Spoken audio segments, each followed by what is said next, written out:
What's up, guys? I'm Dragon Bees, and welcome to episode 7 of the Dragon's Den podcast. As you can see, I am PNG tubering today because everyone else on my podcast today is also PNG tubering, and I didn't want to feel left out, so I am PNG tubering.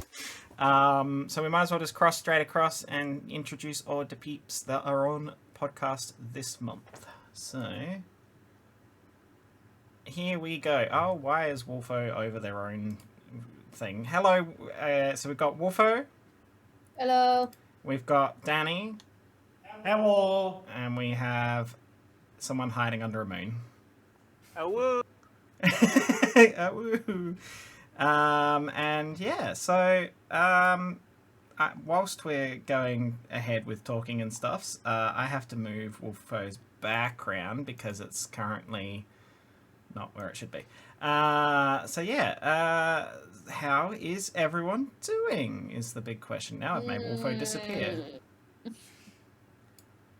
Why is that? Traumatized. Wolfo's traumatized.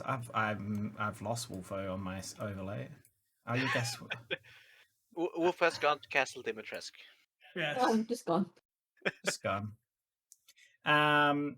So yeah, we literally before. Okay, let's just jump straight into this conversation. So literally, there we go, fixed. Literally just before stream, we were watching Wolfo play through the Shadows of Rose DLC for Resident Evil Village. And I was going to talk about sort of storytelling in games, so that's probably not a bad segue into this kind of stuff. So before we talk about Wolfo's experience with that and versus my experience with that, what game would you consider? This is addressing all of yous. What game would you consider to be, in your mind, one of the best games for their ability to tell a very good story? Oh. I'm going to sound so like I'm a broken record. Oh, go on. Final Fantasy 14. Yes, definitely. I don't play a lot of games with story. I guess it's one of those things like, I mean, Destiny was kind of like this to begin with as well. It's something that they've I mean, Destiny has a good story, but so much of it is through lore and not actually. I was just about through to gameplay say and they've cutscenes, gotten so better with it.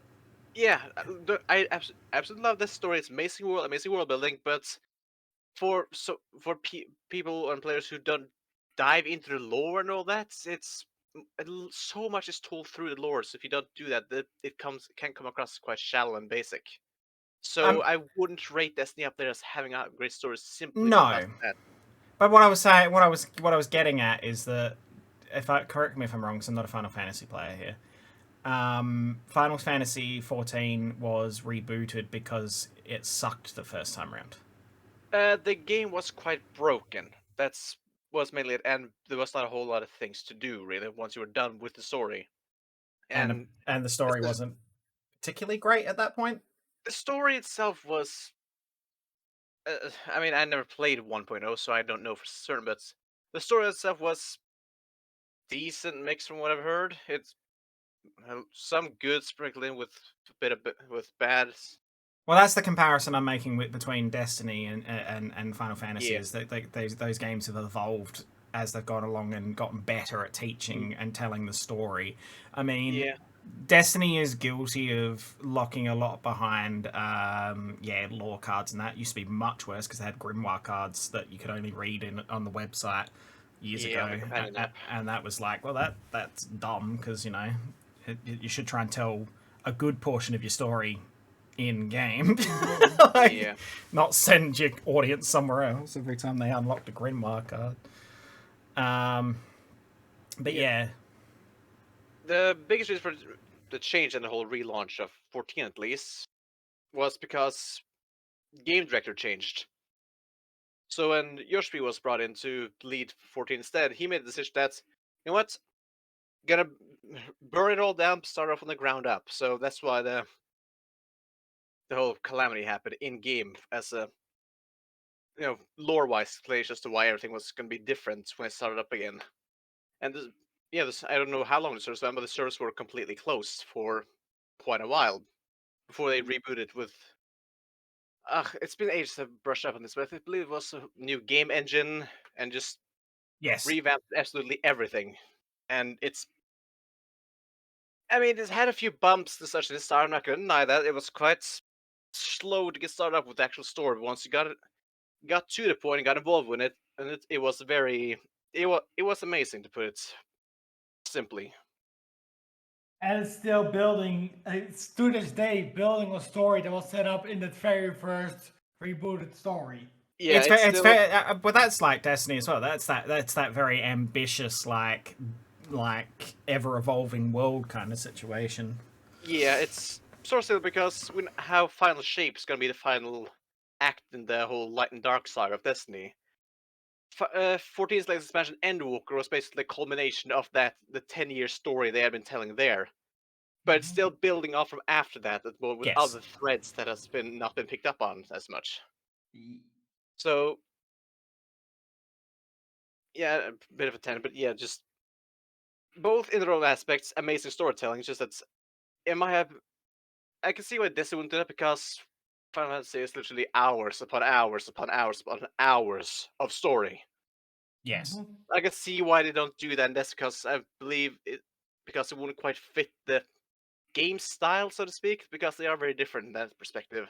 Yeah, people But don't. a lot of People players get. will probably just fall off and don't care at that point. Yeah, if there's too much like cutscene stuff and that, where you're just sitting there Yeah. watching stuff, people would fall off with Destiny. I mean, people complain that they don't tell a story, but then they want the story to progress via playing as opposed to sitting there watching stuff. Whereas I wouldn't be opposed to either. I mean, I would sit there and watch a cutscene in Destiny anytime because they're always so well executed. But like, Yeah, that's one thing Bungie's always been good with. Even going back to Halo 1 and all that, is cutscenes and telling unique stories. so what? Okay, well, Wolfo, I know you're kind of like, oh god, but what is there any game? It doesn't even have to be like. Is it something that you've watched, or is it something that you've played yourself? Is there a game where you go, "This I enjoyed that story," This is gonna make me think because or is your brain still scrambled from Shadows of Rose? um, Scramble of Togepi. it's not like brought in through the gameplay, but I did like the lore and the story for Five Nights at Freddy's. That's got a very fascinating story, Yeah. and that's a lot of lore that has been released in a very odd way. Yeah, You know, if you didn't look deeper into it, those games wouldn't have a story. You'd just be being scared by a bunch of animatronics. But if you looked online and read all about it, you'd find the stories and the books that's been released, the comics stuff. yeah. A lot of it's come out, via comics and books and stuff. Yeah. Which if you know the lore behind Five Nights, it makes those games so much more. I don't want to say terrifying, but like Interesting. and I guess set a bit more. I won't say in reality, but there's a bit of it grounds them, if that makes sense. It gives them Rather than this fan game or fantasy thing, it's more derived on, oh, these things could be real if someone opened up a restaurant like this. Like Chuck E. Cheese. sort of just. Don't you put that? Come out come out on the news next week. Chuck E. Cheese. Don't put that out to the universe, Wolfo. Oh lord. But it could brings more of a realistic aspect to it, because although it's a goofy concept, an animatronic could go rogue if programmed incorrectly.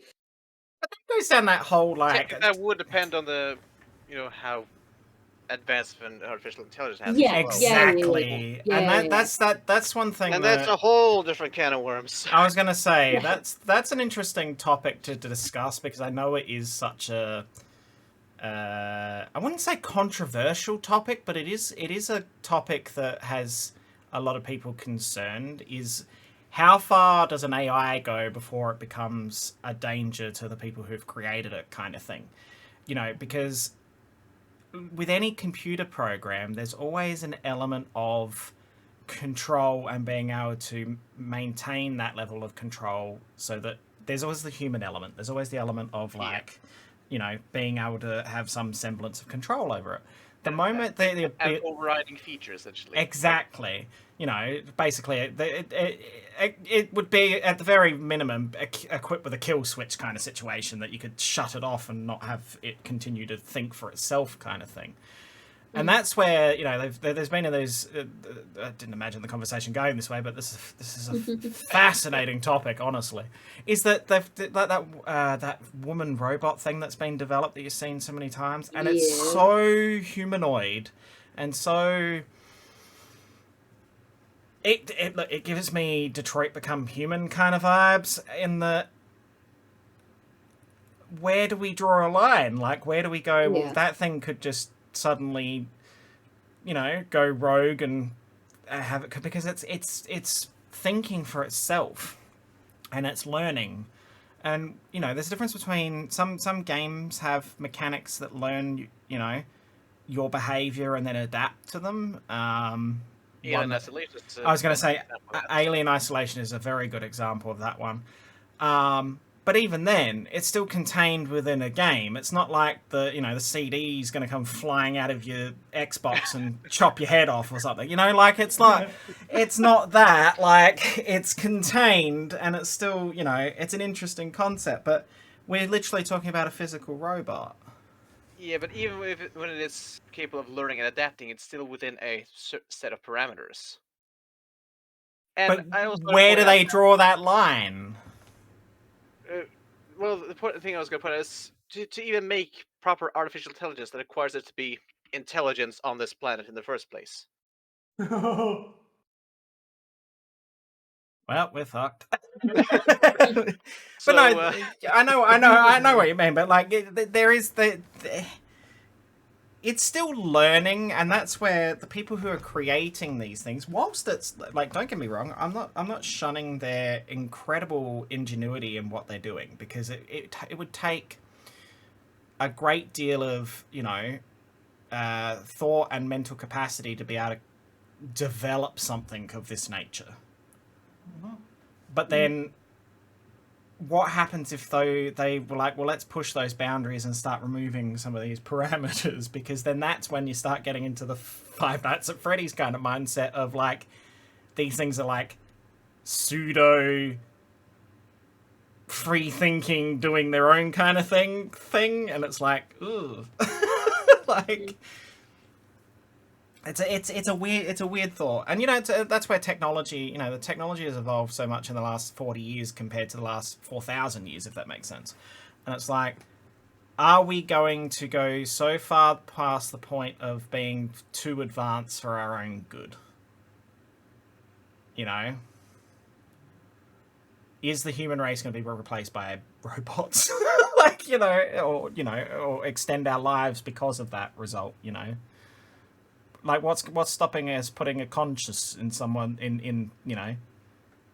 I'm thinking like what's stopping us? We're not Clovis Bray. No, but I'm also thinking like Soma, you know, that kind of mindset where they had those kind of, because that's another fascinating and very scary game in a very different way. That is an amazing game, yeah, with a whole lot of philosophical stuff tied to it, of, you know, what makes a consciousness and all that. But yeah.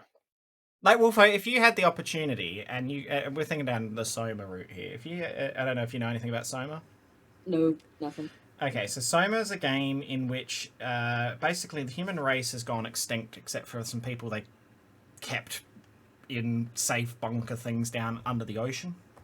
Yeah. And they started securing people's instances in a like a database they called the Ark, and the mindset of, if we can create a virtual space that takes your life from that point that you saved it and everything previous to that and put it in there, it will live on without you, but you'll live forever because of your conscious being put into that thing. So there'd be two instances of you technically: the physical current one The that actually, biological and a digital. and a digital, yeah. And then what they were going to do with that was shoot it into space, because the planet was dying. Basically, was the It mindset. was essentially another extinction event, asteroid impact. That completely messed up the planet. But then it was this mindset of, it was this controversial mindset of, there were some people who were like, cool, my thing go in there, yep, they go about their lives. But then after that had happened, their physical body that was left behind, the mental side of it being like, well, hang on, now there's going to be divergence. Like, one's going to go one way and exist its own way, and one's going to go the other way and exist its own way, but we're technically the same person. So it started to basically fuck with them mentally. It's such a fascinating game. I tell you who... that created a whole, like, suicide mentality of, like, if you end your biological life, like, in the moments before the divergence starts to happen, you will live on as a digital one, but that's not really how that works. If you spend a bit more moment to think about it, but yeah. It's you, but it's not they went you. crazy. I tell you who's a really good one to watch that, Wolfo, if you were interested in that kind of thing, is Mark. There's Markiplier, because he did a playthrough of that game, and it was a fascinating, because he can be very philosophical too, as well as an idiot. Yeah. And it was a fascinating watching him playing, because he started questioning the decisions he was making throughout the game as well, because, like, there's a point where there's AIs that are just plugged into almost like life support situations, and he had the choice whether to pull the plug and end their existence, but if you plugged them back in, their existence would continue. So it's like, and he was finding, like, hard disks with people's consciousness, or whatever they want to call it, on these disks. And, like, he left it on a desk, and he's like, I could throw this away, or I could just leave it on the desk. But if I leave it on the desk, it's not alive at the moment, but if someone found that and plugged it back in, then technically that person's existence would continue without any knowledge of the fact that they could have been sitting there for 50 years. Jesus. It's so mind-blowing. And that's excellent storytelling, like, to circle back. It also ties back into the whole AI thing as well, due to how the base AI was functioning with. It's one directive: preserve mankind. So it was literally taking the whole copying people's minds essentially and putting them in robots. But then, in essence, they're not really they're not preserving mankind, because mankind is defined by our biological.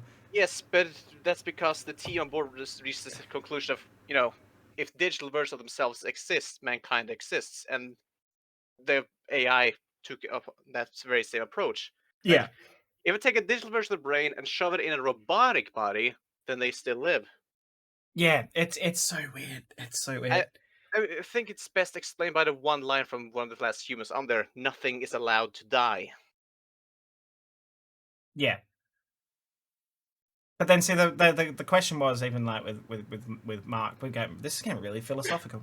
The question that Mark raised, which, and I didn't think about be talking about Soma of all things, but was, by putting these people into these digital worlds, or this digital world, they've also taken away the ability to age.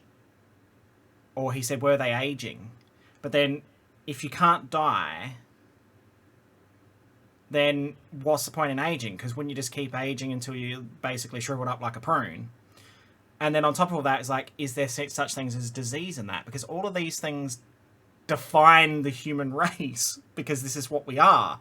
We're living organisms that have, death and illness and happiness and sadness and emotions and all the rest of it. And a lot of these AIs were starting to show signs of just being almost robotic, because there's one that the character befriends in Soma. I can't think of her name. I think it's Catherine. Yep. And her AI is sometimes very cold about the fact that, because the main character keeps asking well, where's your instance? Or do you not feel bad that there's an instance of you out there that could be just existing somewhere? And she's like, no, that's not me. But it is. It's so mind-blowing. It's like, Yeah. yeah. So that to me, Soma It's is a an very good experience. Soma is a very good experience in that, and from a storytelling, it explains it really, really well, but it also opens up so many possibilities of thought. And I love a game that will give you the ability to have those moments of, you know, thought afterwards and go, what if? But yeah. So Soma would be a really good one for me to suggest. But I was going to say, and to segue us back to, you know, Resident Evil doesn't necessarily have a good track record for telling a story. However, I think their most recent games have really improved upon that. Because for the first time ever in a Resident Evil series, games or whatever, I feel like a coherent story was told from the beginning of 7 to the end of Shadows of Rose. Yeah. 100%. And it's the first time I'm sure that people who would dispute me over that, but it's the first time ever in the Resident Evil series where I felt like a complete story was told.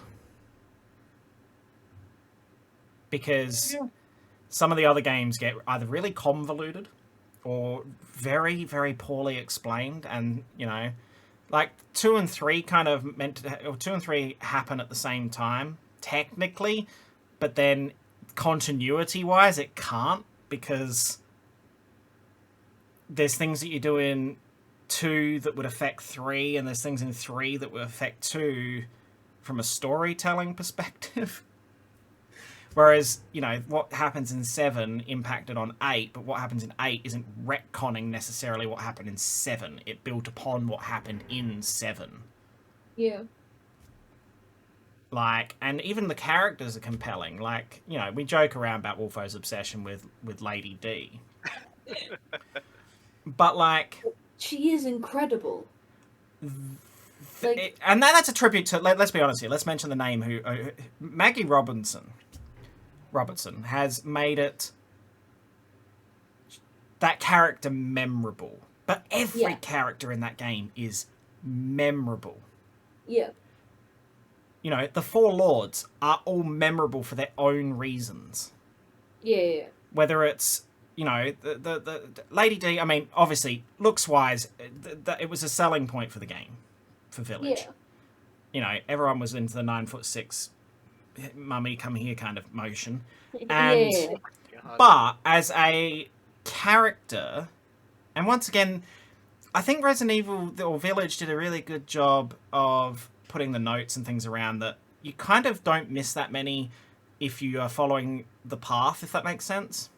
So you do get it. You do get the little bits of information about how they became who they are, and obviously when you get to Miranda's lab, you get the bulk of it from that section especially. But it's like you get to understand who they are as people. I mean, I wish we kind of delved a bit more into that in like a DLC, not just Lady D, but the 4 lords in general. But we get an idea of the kind of people that they were. Yeah. And, you know, the whole Alcina still being kind of like living in her castle, and, you know, she was a woman of culture and a woman of great wealth and da-da-da-da-da-da-da-da-da-da. Still comes across, even though she's a raving lunatic at this point. Great winemaker. And it also showed how much she cared for her daughters. Even though they weren't her daughters, technically. She loved them dearly. Well, you can hear it in her voice, and that's once again come back to Maggie Robinson's amazing performance. That one line where she goes, "What have you done to my daughter?" She's trembling with both anger and just despair. But then also that one of the final lines she says to you before you battle her, where she's like, the entire bloodline of House Dimitrescu is done in by the likes of you is still her with her noble roots going, having an heir, carrying on the bloodline, da da da da da da da. So it's so well done with her. And then you go to the next lord, which is Donna. And see, Donna developed mental health issues as a result of the experimentation, but it was based on the fact that her past was also not great. No, it wasn't. And her way of coping was to have an imaginary friend, which is how Angie came around. And she just kept spreading more and more of the control of her dolls, with Angie being the actual host of her, because she put her Cadeau in Angie. Yes, she did. That's why she's not as physically warped as some of the others, because the only thing that was damaged was her part of her face. Yeah, her eye. Her eye, yeah. And so she put the Cadeau into Angie, and because she was so shy and withdrawn and not wanting to get, in that situation, and that's why she hides her face and everything else, Angie was her way of vocalizing, like, her feelings. Which I think is incredible. Then you got Moreau. Moreau's gross, like... And yet he's the one I feel the most bad for. I feel sorry for Moreau. I do feel sorry for Moreau. All he wants is acceptance. Exactly. And... Go on, Dani. Moreau was probably, in a way, the most affected by everything that happened. That was done to him. On a huge level, yeah, because if you think about it, physically, his body is, like, fucked. Not even just physically, mentally as well. Because the other three still somewhat seemed human. Yes, Dimitrescu was tall, but... Wait, she's tall? I didn't know that. But Heisenberg was just a bit cuckoo. Moreau's body physically changed, and he looked dreadful. Well, see, in his situation, it was more the parasite took over his physical body, and he didn't have full control over that either. No. And that's why there's that scene where he's before the final, like when you're running through the area, he's like, "Mother, why?" Because he wasn't in control of his body at that point. It was actually Miranda who was manipulating that situation. Yeah. Which is heartbreaking, that he was so wanting her acceptance and wanting to be part of that family group because he wanted to be accepted, as Dani said, and he was used. But he was also brilliant in his own way because he was doing experimentations as well. Yes. I mean, they all were. Yeah. And then, of course, we get Heisenberg, who I honestly think is the most complex character out of the four of them. And my personal favorites as a result. Well, mainly because, like, he was the most free of the control. Yes. 100%. And he actually had some feeling for Moreau and Donna. Yes. Didn't get along with Alcina. No. But I guess there's that cultural difference as well. Yeah. Because he's more, I don't want to say lower class, but you know what I mean. He's more, you know, he's like the blue collar worker. He's the peasant. Versus, yes, exactly, the peasant. Yeah. Which makes reference to a few times, even when, like, you know, about when she says about you wouldn't know. So what's it? You wouldn't know what to do. You wouldn't know responsibility if it was welded to your hammer. You wouldn't know what responsibility was welded to your hammer. She's referencing the fact that he's just a menial labor worker kind of situation, which is also kind of cool dynamic within that, you know, because it is a village after all.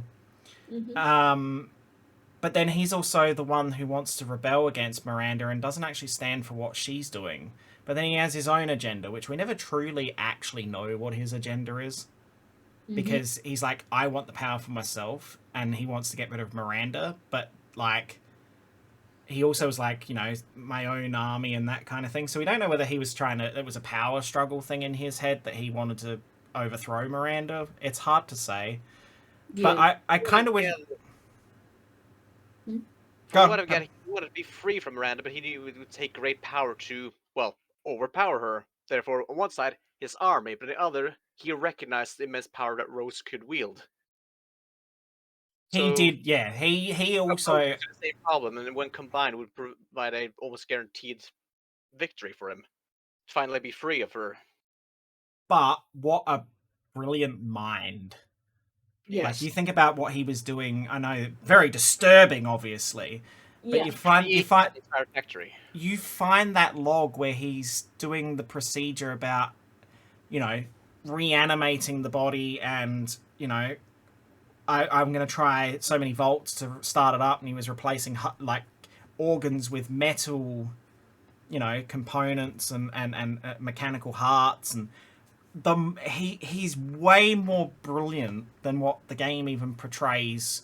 Like, they give him the perception that he is very intelligent, but you start reading into it more and more, it's like, he was almost, or if not on the same level as Miranda when it comes to just pure, not scientific brilliance, but, like, intelligence when it comes to things.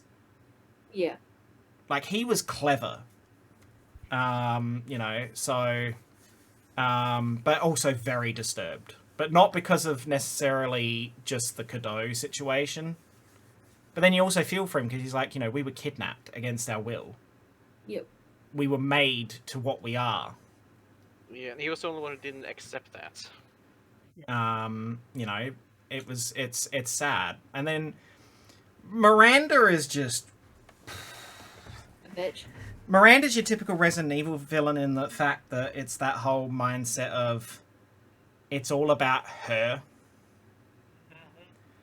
And I feel for her that she lost her baby. I do feel sorry that she lost her child. I can understand. She's a grieving mother, but she lets her grief become a very potent problem. Yes. Yeah. Yes. Yeah. Her one driver.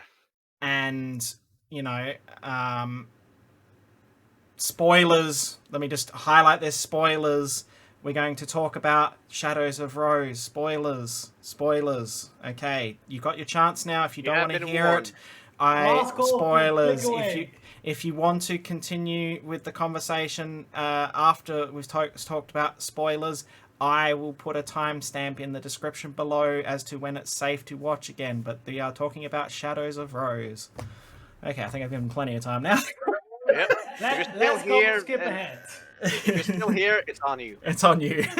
So, I played Shadows of Rose yesterday as of this recording. Wolfo's just finished Shadows of Rose about an hour ago, or less than an hour ago. Yup.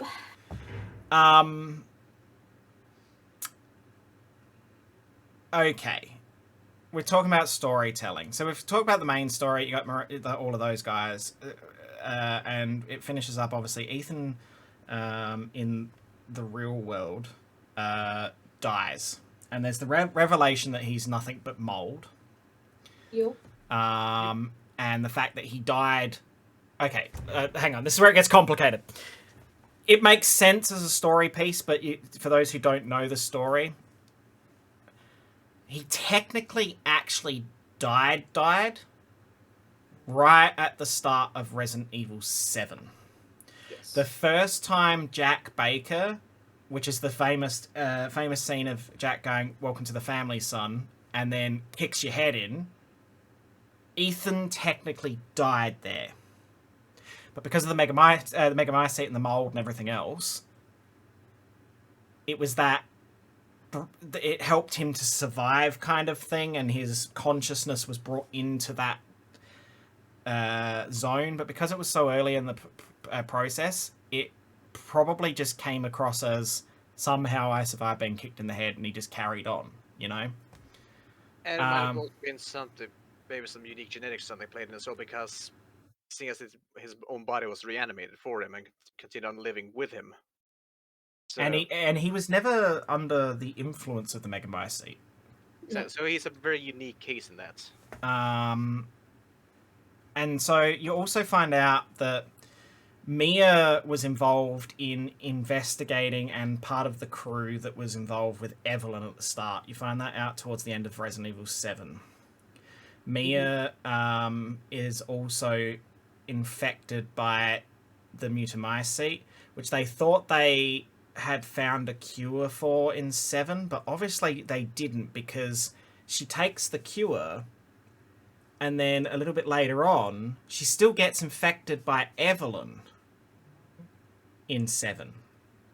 So that cure wasn't a cure, it was more of a stop for a bit kind of thing. It was like an inhibitor. Inhibitor, that's what I was after, Yeah, an inhibitor. Because you also find out in that situation, you know, we're talking this is very Resident Evil. We will get to Shadows of Rose, but in which DLC is it? In the one that's Heroes Never Die or whatever it is, or Heroes the Chris DLC that was in 7 is him pursuing Lucas Baker. Lucas was actually working for BSAA or whatever they're called, or the BSAA. Yep.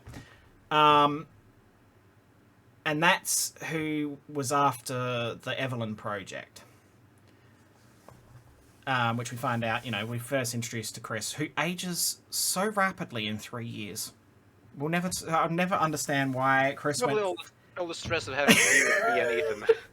Like, you know how stubborn Ethan is. That probably explains all the grey hair. Have you seen what he looks like at the end of 7, Wolfo, versus what he looks like in 8? He looks so young at the end of 7, and then 3 years, because that's all there is between the end of 7 and the start of 8 is 3 years, and he just seems to age so rapidly. I don't know. It's a weird one, but so you know, there's that. So there's a lot of moving parts in this, and you know, the Winters story is wrapped up in Shadows of Rose. The rest of those, you know, outliers like the BSAA and Mia's involvement in that and all that, we get a bit of a glimpse of that on the ship in Resident Evil 7, but we don't. Other than that, we don't know what the end goal is for BSAA, and it's not addressed because at the end of Village, we see that the BSAA were dropping in their own soldier bioweapons into the zone where the Megamycete was while they were trying to deal with Miranda. And that's where, like, one of Chris's team is like, boss, you need to see this. And Chris is like, what the hell? And then they fly to Europe headquarters. Europe headquarters. So it's like... And nothing more. We don't ever... Because they don't address that in Shadows of Rose. Shadows of Rose is set... 16 years after. 16 years after Village. Rose is at the age that you see her at the end of the main game's credits. I'll get to that in a minute. And it's Rose's journey of dealing with her past. Because you can remember, everything that happened in Village, she was a baby. And we find out more about... Basically, everything that happens in Shadows of Rose is a continuation of Miranda's desire to get a host for Ava. The child that died, which I think we find out didn't we find out at the end of Village she got or like a plague or a disease? Spanish flu. That's right. She died from Spanish. Yeah, and Miranda, upon trying to kill herself, discovered Megamycete, and that's why she didn't die, because it's revived her. Yeah, because that explains it. Because it was her daughter died like. Well, when Spanish flu was a thing, which was like 100 years before. It said it'd be 100 years before Village. So the other thing we should briefly mention, which I don't know if Wolfo remembers this, obviously, is that Miranda is the reason Umbrella exists. Yes. Because one of the letters you read in Miranda's lab towards the end of the main game is a letter between herself and Spencer, who founds the Umbrella Corporation, because he believes in the progenitor virus situation that he discovers, which sets in motion other events, obviously. And she was more about the mold being the answer to all of her problems, and hers was one-minded, whereas his was more like global domination kind of situation. It's like, yeah. But it's fascinating to think that, and that's where the umbrella symbology came from for the entire franchise, stems from the interactions between Spencer and Miranda, and the fact that the symbology of the Umbrella Corporation logo is originally from the village. It stands for the symbol for the 4 houses. The 4 houses, the Giant's Chalice, all of that stuff is the Umbrella logo, which is just mind-blowing when you really think about it. Very nice way of tying everything together. But tell me about your experience, Wolfo. We'll start with the first section, which was we're gonna let relive the horror. Tell me about your experience, because the other two watched me play through. So Dani seen me play Shadows of Rose. Petal seen me play 99% of Shadows of Rose, everything but basically. the end, which I got to see Wolfo play today. And we both watched Wolfo play Shadows of Rose for the most, like, nearly all of it. And I for the last part. Let's start with the beginning. So, that opening scene is between someone named Kay and introducing the idea of that, because Rose wants to get rid of her powers at that point. Yes. And introducing the concept of, because of her ability to commune with the Munomycete, because of obviously who she is. Mold baby. My moldy baby. I every time I hear mold baby, I just think of Markiplier's playthrough of the game. Because it's like, you talk about my mold baby. But like that first bit, we're in Castle Dimitrescu, but it's Duke. Duke. How did you feel about how Duke was utilized here first off, and then obviously It was not what I was expecting, because I knew he was going to be in it. Like, well, because remember he was meant to be there was a potential for Yeah. him being a 5th Lord at one point, because he's In got his the- own symbology for being a Lord. He has his own symbol and everything. Yeah. It's the owl, and it's very clearly seen in the back of his caravan in like the final moments of Village. Yes. It's emblazoned on like a rug or something that's on the floor. I thoroughly enjoyed what happened with him. It was. But there was that moment of like, okay, you're playing through and you're like, because at that point you don't know the true fact about that character. Yeah, I fucking hated him. I was gonna Like, say, going through that first part, I was like, fuck you. You used to be my friend. Go fuck yourself. I hate you so much. and I don't know about the other two, but watching me play it through, because that was the first time they seen it as well, it was that moment of like, wait, is this Duke in some way? Like, is it actually Duke? And if this is actually Duke, what a piece of shit. Like, because it does make you hate him in this. Mm-hmm. I don't know how Dani and Petal felt, but I hated him at one point until I found out what he was. But I hated him at that point because I'm like, oh, you're such an asshole. I mean, you do know what I felt like. Because if you remember, I literally said, I want the old Duke back. Yeah, a few people in my chat were like, I want old Duke back. I want Duke back. Where's Duke? Like, this is so weird. Quite early in that part, I also proposed the theory of what if, Duke is in his own way helping Rose by, making her harness and understand her powers better. But yeah, that got debunked. It was. I loved the idea of collecting the flasks again for Mhm. Rose to be able to upgrade her and for her to control her powers. It was like she was reclaiming what they took from her to begin with. Well, yes, because the flasks were exactly the same as the flasks Yeah. that we find In Rose in. Which yeah, we sounds find so. Rose. Still one of the most disturbing moments. But then you sit back and you think back when he first gets that first flask, the one from Castle Dimitrescu, and shows it The to head. Duke. Duke knew. Yep. I mean, it seems like even from his introduction, Duke knew everything that was going on. So Because even at the end, Ethan starts suspecting something about Duke because Duke's like, "What are you?" And he's like, "I can't even answer that question." Yes. yeah, So we really don't know how Duke. Because then the other side of it is, I know that. So we find out the revelation with Duke, or in this case, Masked Duke, is actually part of this environment that's been created. And he's an experiment within this environment, basically. This is kind of almost Somer-esque in that this is set inside the Megamycete kind of situation, like the world Yeah. of the Megamycete.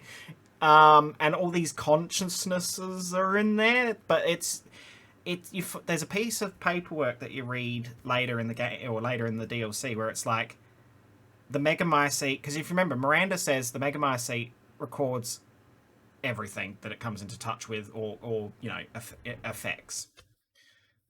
So does that mean either and it keeps a catalogue of those who have died is the other thing that we find out. Mhm. Does that mean at some point either Duke has been infected or died? Mm. Because otherwise, I know it's meant to be based on the memories and everything else, which could explain why that masked Duke is missing part of his face. yeah, because Miranda did say that she had the physique of a man she once knew. But then it would also certainly explain why Duke knew everything that was going on throughout the events of Village. Was Duke something like an apparition or because look at what Miranda's able to do. Mm-hmm. To take forms, that kind of thing.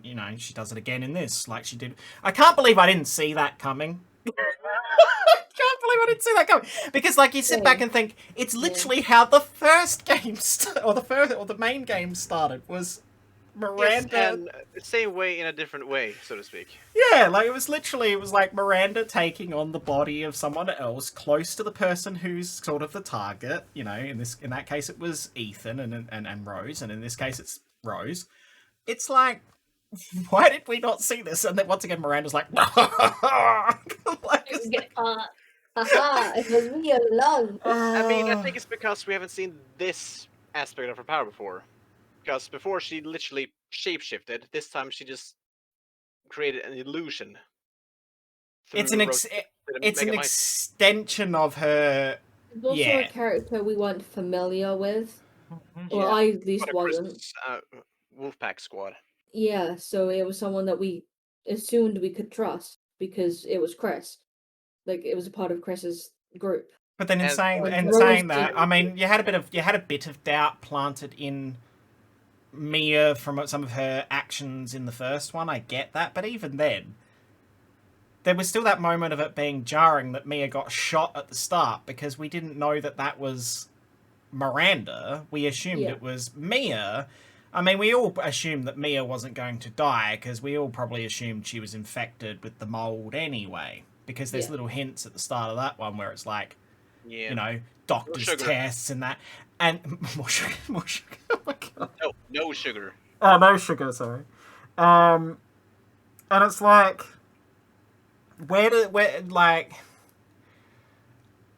I guess the reason why and you start to realize the more you see this as a bigger picture is that Miranda was not keen on the results of the tests and things because it could have revealed that it wasn't Mia. It was Miranda. Because every time a doctor's thing come up or a test, or Mia, which was Miranda at that point, was like, let's move on. And the other thing is that at that point, Miranda didn't know what happened in Louisiana. No, she didn't. Because that's why she was avoiding talking about it, because it wasn't because she was pretending to have PTSD as Mia, it's because she didn't know. She had no idea, zero idea. But then I guess that's a bit of a continuity thing, or me not quite understanding how that works, because then if the Mega Mycete records everything it comes into touch with, and we know Mia was infected, therefore wouldn't all of that be somewhere in the Mega Mycete that Miranda would know that?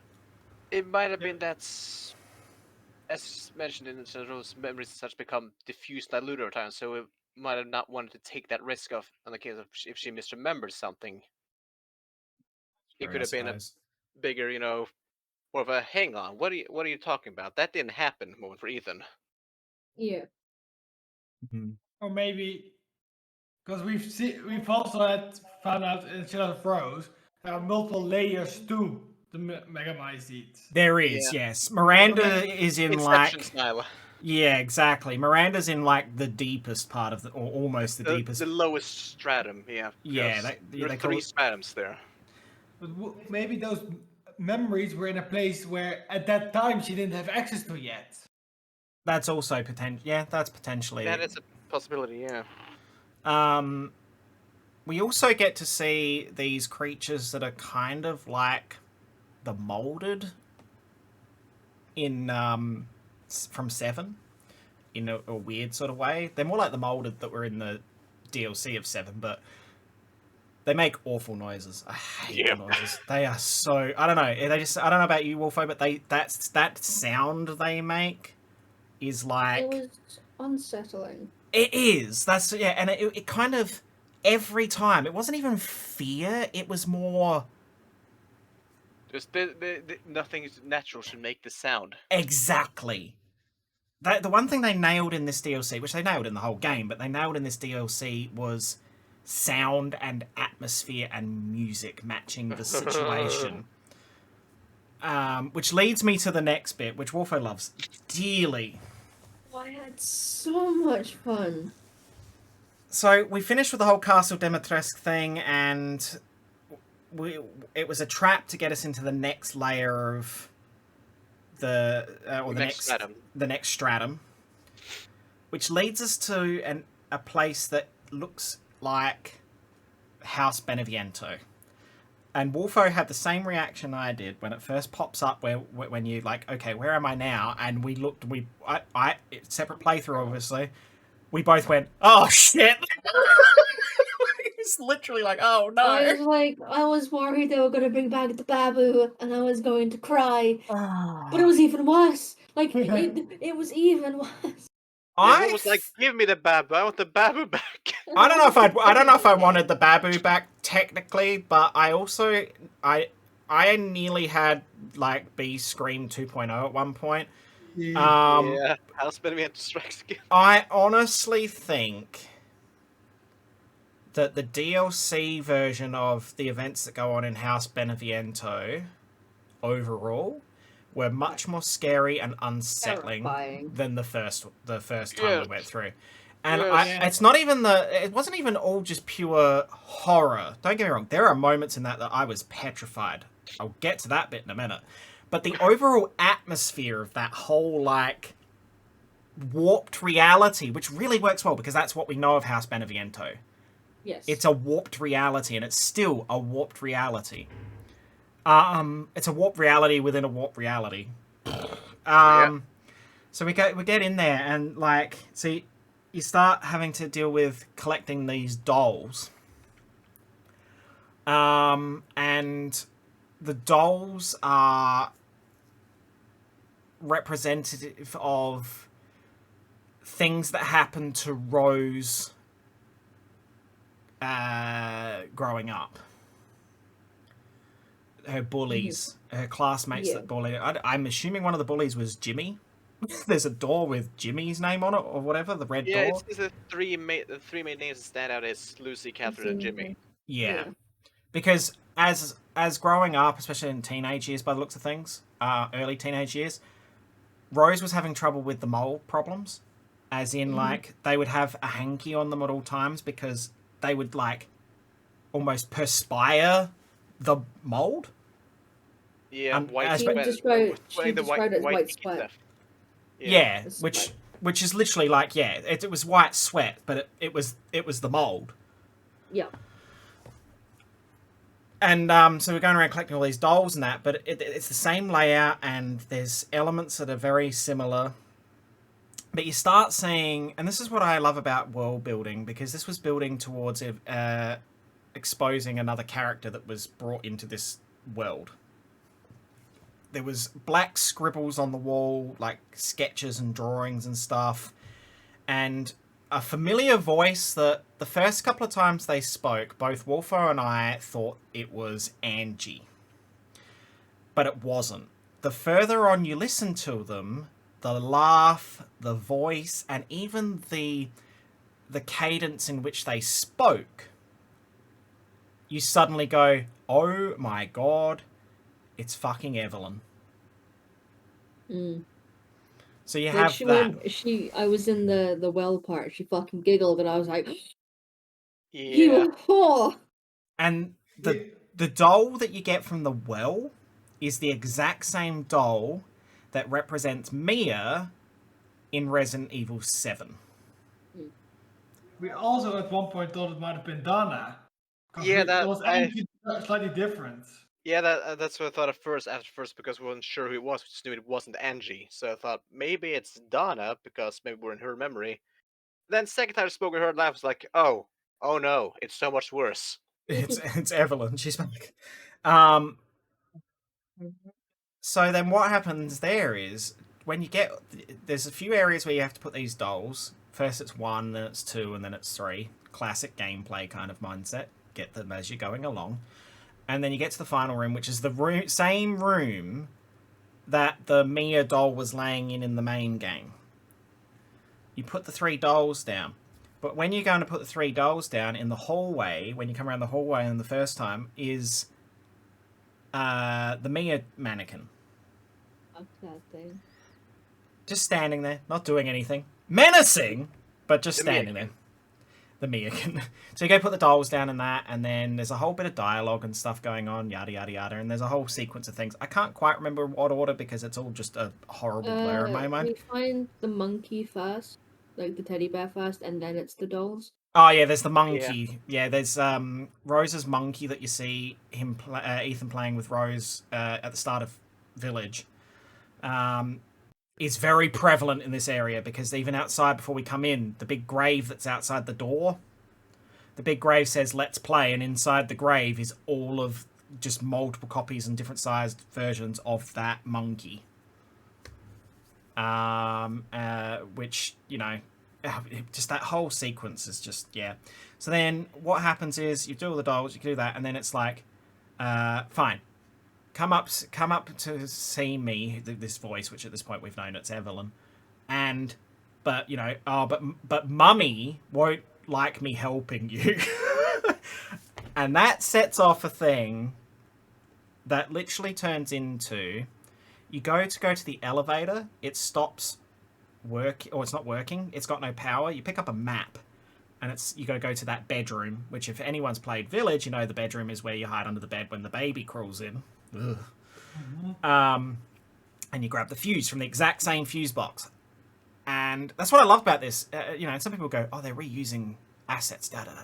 I loved the fact that they reused what they had in such a creative way because it felt familiar, but it was disturbing how different it was. Yes. And I don't know if you found that, Wolfo, through the entire playthrough of that DLC, was familiarity, but not. Yes, I was in the different areas. Like, oh, we've been here. I know this. Oh no, I don't know this. Fuck. So you pick up the map, and then it's like, on the wall. During this whole process as well, during all of this event, there's a spirit helping you, like a gold, sparkly thing that like writes on the walls and stuff, and gives you hints and stuff. That That's they Michael. call Michael. Call themselves Michael. Yeah, because Rose has a guardian angel or something. And it was like Saint So Michael she or gave Saint, yeah. angelic name Michael. So I knew it was fuck. the door to the office swings open, and on the wall, it comes up. Don't let them. What was it? Don't let them catch you. Don't let them catch you. But they say them, which is something that both Wolfo and I missed. Would have given us a bit of a head. That's not Michael helping at that point because Michael's going to be blocked out during this section. Oh, it's no. That's what the Evelyn has written there. Oh yes. So you go into the office, and the Mia mannequin's standing there, but it has got piercing, glowing white eyes, and it says "Don't look away." Those mannequins start going all like endoskeleton from Five Nights at Freddy's or fucking Weeping Angels on us. We have to make our way to the bedroom whilst keeping an eye on that one. And then you keep going, and they keep adding more, and by the time you leave that area, you've been avoiding 4 of the most fucking creepy fucking motherfuckers I've ever had to face in any situation, in any horror game almost. It is the most horrific, unsettling, nerve-wracking thing I've done in a horror game in a long time. This is why I wanted the baby bag. Those dolls. As much as I hate the baby, I can go into that now and go, it's gross, it's unsettling, but I can deal with it. The fact that we have to, but as Wolfo said, Wolfo, you explained it really well. We ran away from the baby. Yes, we had to run away from the baby. That was perfectly fine. You didn't have to turn back and look at it. These things, you had to keep your eyes on them at all times. You had to walk backwards so you couldn't see what was behind you, and you had to turn really fucking quickly or you'd be fucked. It's like they had, and their walk cycle, and the way they peer around corners, and just, it was, and the music at that point, just everything about that whole section was so well done. It was an incredible experience that I would not want to live again for the first time, if that makes sense. Yes. Because I legit, a couple of times, had to stop and breathe. And I'm putting my full playthrough of this DLC up on my YouTube. You'll see there is legit fear. There's a couple of points where I walked through, before we even get to this bit, Wolfo was more hesitant going back into the room where the operating table, I'll call it, or whatever, that had the doll on it originally, in the main room, where you put the 3 dolls and you get you get the key. I mean, I ran through that door and came face to face with the Mia doll, Mia mannequin, and screamed because I didn't even give it a thought that it would be on the other side. Yep. Yeah. So there was all of that, and then after that we have a weird sequence in which we've shrunk, and we're dealing with all the dolls that were Donna's. The ones that Angie uses towards the end where they're like all stabby and weird and off-putting. Whilst it's playing like creepy dollhouse music. It was at this point, this whole section of House Beneviento, that even people who were watching my stream, like Petal, were like, I don't know if I can keep watching this. Like, it's just, it's so unsettling. That's also doing part of my own fear of dolls and such, and just how I absolutely hate them. I've got this. I have a bit of a fear of, not a fear of mannequins as such. Like, I can look at a mannequin and go, yeah, that's a mannequin. But when something like that, when something becomes active that shouldn't be active on its own, that is an innate fear of mine. If something moves then it shouldn't be moving, I hate it. And so having those mannequin Mias following me around was the most gut-wrenching thing for me, because it was more as weird as it sounds, it's more grounded in reality than what the baby was. The baby was a fucking weird blob creature. This was like, these are just mannequins, but they're sentient almost. It's awful. I hate it. As an experience, Wolfo, how do you feel now that you've done it? Now that I've done it, That section can go to hell. Agreed. I'd like to say I'd give the DLC another go to get the challenges and stuff, but I don't think I could do it alone. The baby section I got over, and I could do that alone now, but that mannequin section, I'd have to be in a VC with people to be able to do it again, I I think. mean, And Well, even then, it was only barely. And I'd have to be singing Oh, my happy song. The Happy Wolfo song. The Happy Wolfo song is an amazing experience. So we got through all of that. Overall, so you get to the end of that, and there's a whole sequence where the big Mia doll thing, or big mannequin comes back, and we destroy that, and we get out, and then there's a fight with Evelyn, in which Rose unlocks more of her power. And we also start seeing that Evelyn is still resenting the fact that Mia picked Rose over her as a mother. As Evelyn sees it, at least. Yes. Because she says they were supposed to die and be here with me. We were going to be a family. Yes. Because we also find out later. So the big reveal. Okay, so we move on from that section. The next section we go into the final layer, or the final Stratum. stratum. And this is where Rose finds the crystal, the purifying crystal.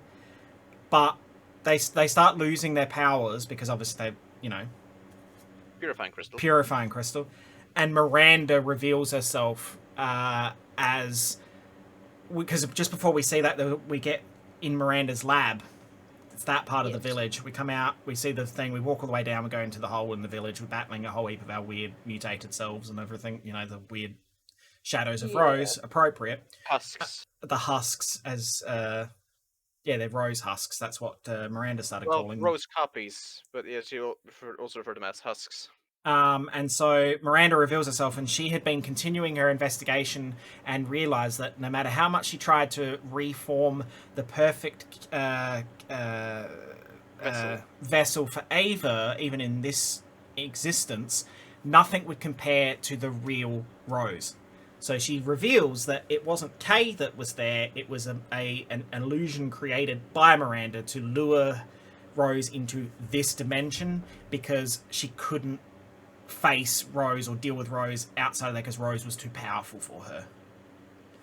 And so it's then revealed that it's Ethan who's Michael. We find out with little hints along the way. But I knew it from the beginning. I was also like, this has got to be Ethan. I said right from the I go. was thinking the whole I'd hoped that it was going to be Heisenberg or something like that. But or something, yeah. But so it's Ethan. Ethan and Rose reunite. They go for a run off. Then they have a final battle with Miranda, because Ethan gives Rose... So Rose smashes the purifying crystal, and she gets her powers back. She accepts her fate, and basically she wants to fix this situation. She then gets Ethan's powers of destroying... to help destroy Miranda in this realm, basically. And then they have a really touching moment in that. And it's really beautiful. They have an interaction, and it's basically the whole thing of like, I've always been here, Rose. I've been always been watching over. Always been watching over you, yeah. And it's beautifully written, beautifully worded. It's really a very emotional moment. It's you have to see your experience for yourself to truly appreciate it. But the big startling revelation at the end is that they show the cutscene we see at the end of the credits at Resident Evil Village main game of Rose on the bus going to visit Ethan's grave. And it's the realization that this whole Shadows of Rose DLC happens just before she goes and visits his grave. And that explains... Well, a little while before, because it's been triggered several times before, she said she could make it last week. It explains, though, why there's that connection. Because before that, she didn't know who he was. Yeah. Oh, she knew of him, obviously, but she didn't know anything about him. As I said, all she knew was that he died protecting her. The negativity towards being called Evelyn. Yeah. Explains that. It also explains her going, I have powers that even Chris doesn't know about, because she's been training with Chris and everything else, da da da da da da. But Chris wasn't there, obviously, when she got the powers that she did during the campaign, the Rose campaign. Yep. And it also explains the final thing we see, confirming that is Ethan that's walking down the road as the car drives off, because he's always been watching over her. Yeah. Incredible storytelling, because it ties up all these little loose ends, still leaves some open ones, which is normal in any story. But I can understand why they're like, Resident Evil 9 is going to not feature the Winters characters, because I don't see how they could build upon that. Especially such a large time gap as well. So my suspicion at least that's whatever's gonna happen at 9 is gonna happen after 8, but long before Shadows of Rose, considering it's a 16-year time gap. As someone who, okay, so you two haven't played it, obviously. You've just watched many a playthrough from me, and And Very Wolfo many. and Mark, and yeah. Yeah. No, just boost them Wolfo for me. What is your thoughts of Village as a whole? So Village and Shadows of Rose? Yeah, like the whole Whole Resident Evil 8 experience. yes. As a viewer. A nice second bar to the plot that was first set up in 7. Like, it's a great game, but it's also a great game because it continues what was set up previously. Which is why I always recommend to people. 7 is terrifying compared to 8. 8 is more thriller. 7 is horror, like at its best. I would say that 8 leans a little more away from, as you mentioned, like the horror aspect that's typical in Resident Evil. And I would say it's, from what I've seen at least of other games, it's a little more different from the classic and beloved Resident Evil games like 2 and 3 and 4 and that. But it tells an amazing story. And I feel it benefit from leaning away from that in order to have the storytelling instead of just having the whole horror aspect and being scary. See, I kind of wish Wolfo had played 7. I tried. I can't. It is scary. Even now, I still have moments that make me jump in that game and make me squeamish. That whole fight with Marguerite. That fight with Marguerite Baker is the worst thing that's ever existed. Not in a bad, like not as in not good, as in it's so well it's a made. Good fight, but it's a horrifying fight. It's horrifying and it's gruesome on so many levels. And therefore, it's exactly what they set out to do. But it's interesting to see where they will go from this point forward. Because I don't know where they'll go with 9. Will they go back to some of the older characters? Will they create new characters again? Because whilst I like, Leon and I like, Claire and all that and Chris. I mean, Chris is obviously featured in Village as well. I liked having new characters in Ethan and Rose and Mia and the Lords and the Baker family, and because it created something so different but familiar. Like you hate the Bakers at the start. You think, what a disgusting, awful group of people. But then you find out the true story, and once again, they were victims. They were victims, just like Jack was one of the sweetest people ever once you actually get to meet the real him. Yeah, which is in that consciousness situation again, where it's within the Megamycete or the Mutamycete and the mold, where he's like, "Please just save my family." That's all he wants is save my family. And it's that moment you go, these people are not of their own free will. And it's the same thing that's kind of happened with the Lords in some way, but on a bigger scale. Yeah, because Bakers were completely robbed of free will and just turn into whatever Evelyn wanted them to be. They're literally just twisted versions of themselves, while their true self basically had to just sit and watch as someone else steered. So yeah, it's horrific, but yeah, it'll be interesting to see where that goes. Like we've spent nearly an hour and 15 minutes talking about fucking Resident Evil. Yeah. This is the Resident Evil podcast. Well, I knew that. Well, see, here's the thing. Like next month's podcast will be, in theory, the cosplay one that was meant to happen this month, but my cosplay got delayed. But then it depends on when it gets recorded. I assume it's probably going to be after Scarlet and Violet come out. And I'm like, the next one's going to be 100% talking about Scarlet and Violet. Like, there's no way we're going to be able to avoid that conversation. Yeah. Whereas, like, this has been something that I've been looking forward to. My community's been looking forward to. You know, Wolfo, for example, has been thoroughly looking forward to. It was Village has been out 18 months at this point. Yep. Which is insane to think that I've consistently played this game for the last 18 months. I've come back to it for various different reasons. Wait, has it seriously been that long? Yeah, it was released in February last year.